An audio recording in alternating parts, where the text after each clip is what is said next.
By the late 1960s, the United States deployed over 500,000 troops to Vietnam, backed by an overwhelming arsenal of advanced weaponry, fighter jets, and transport helicopters. Yet despite raining down artillery and airstrikes, American forces struggled to secure a victory. All that firepower often shredded empty jungle. Their opponents actively avoided traditional, large-scale combat.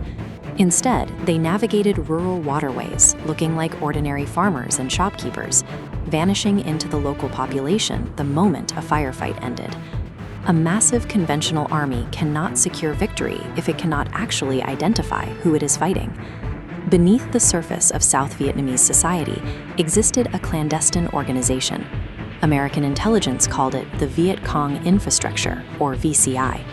While the surface showed quiet rural life, underneath it all was an interconnected web of administrators managing a shadow government.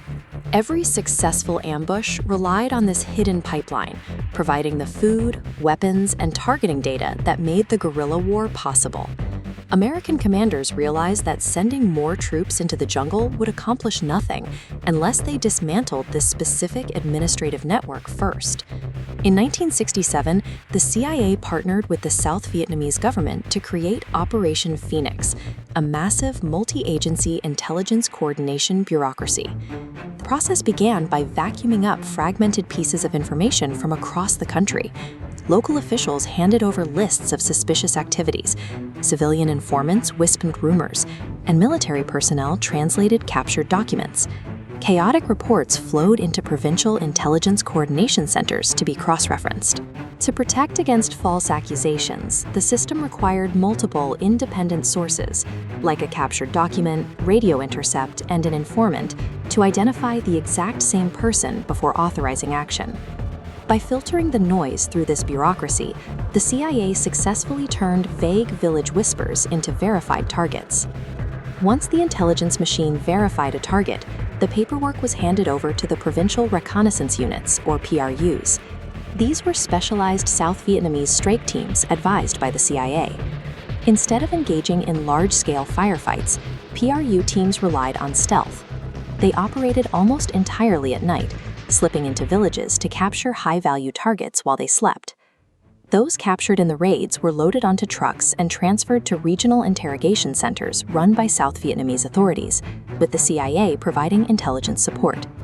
Operation Phoenix had built a direct operational chain. It linked civilian intelligence gathering straight to targeted, often lethal military force. Then, in January 1968, the Viet Cong launched the massive Tet Offensive. Striking over 100 cities simultaneously, the attacks shocked the American public and proved that the VCI remained highly capable. American commanders demanded immediate, measurable results. They imposed strict monthly quotas on Operation Phoenix, requiring teams to neutralize specific numbers of VCI members every single month. That intense pressure for numbers broke the system. When teams were forced to meet a quota, the slow, careful verification safeguards were completely bypassed. Singular, unverified tips suddenly became actionable targets. The real-world consequences were severe. Corrupt local officials and rival villagers began weaponizing the system, reporting their personal enemies as Viet Cong operatives. Mistaken identities increased, and allegations of torture at the interrogation centers mounted.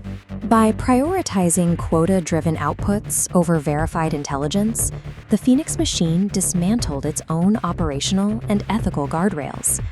By 1971, details of the secret program leaked to the public, prompting Congress to call officials into a highly publicized series of hearings. CIA and military officials defended Phoenix, arguing that it was a lawful intelligence effort that captured thousands of operatives and disrupted the enemy's underground network. But journalists and former military personnel testified to a much darker reality, detailing widespread wrongful arrests, unlawful killings, and severe human rights violations. The hearings ended without a unified conclusion, cementing the program as a symbol of the moral ambiguities inherent in covert warfare. As the United States began withdrawing its forces from Vietnam in the early 1970s, Operation Phoenix was gradually phased out. Despite the massive intelligence effort and tens of thousands of neutralized targets, it failed to prevent the ultimate collapse of South Vietnam to communist forces in 1975. The program highlights the specific breakdown that occurs when secret operations blur the line between combatants and civilians in a complex insurgency.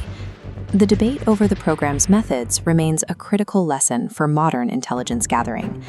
Thank you for watching The Spy Operations.